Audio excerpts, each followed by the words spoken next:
Hey, I'm Dave Rubin, and this is TYT140, a lot of news in a little time. Former Microsoft CEO Steve Ballmer has agreed to purchase the LA Clippers for $2 billion, the highest price ever paid for an NBA franchise. The sale was forced by NBA Commissioner Adam Silver following racist comments made by current owner Donald Sterling.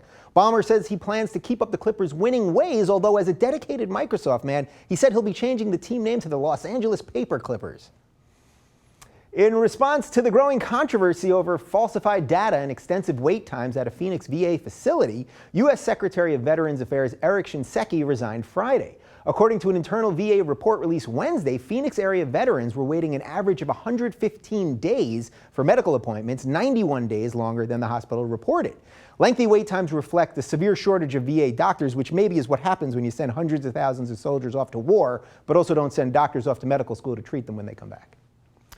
The Obama administration is disputing claims made by NSA whistleblower Edward Snowden that as a contractor, he raised concerns internally about possible constitutional violations at the agency.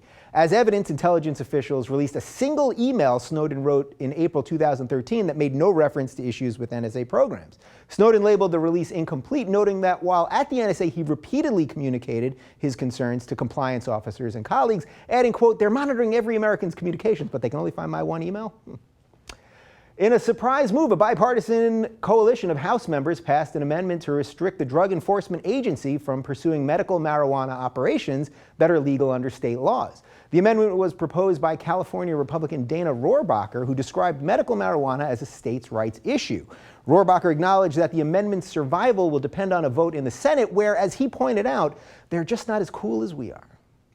And finally, new research indicates that cat owners may be smarter than dog owners. The study conducted at Wisconsin's Carroll University found that of 600 college students surveyed, dog lovers tended to be more outgoing and rules-oriented, whereas cat lovers were more introverted and nonconformist.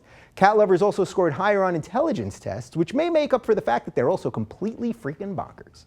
I'm Dave Rubin. Follow us on Twitter at TYT140 and suggest stories using hashtag TYT140. We'll see you next time.